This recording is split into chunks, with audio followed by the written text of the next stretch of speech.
Hello everyone, in today's video I'll show you on how you can change default terminal directory in VS Code or the Visual Studio Code.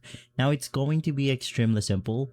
First things first, you want to navigate through the file icon or button, click on Preferences, navigate through Setting, and then you simply want to search for CWD. You want to look for the terminal integrated CWD, and basically we have a text box right here, an explicit start path where the terminal will be launched. So basically this is going to be the default path. This is used as current working directory CWD for the shell process. This may be particularly useful in workspaces setting if the root directory is not a convenient CWD.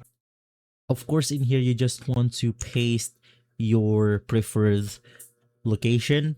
So in my case, to make things a lot easier, let's say that this is going to be the path that I want. So you just want to click on the path location. In here, you can just click on copy, and then you simply want to go ahead and paste it right here for your path. Now let's say that my video is inside this PC Extra and render. I'm going to copy H drive render, paste it right here, and simply from there I should be good to go. Now it's going to be automatic. You could just exit out of this setting, and that's it.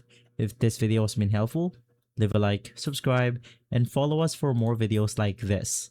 Thanks for watching.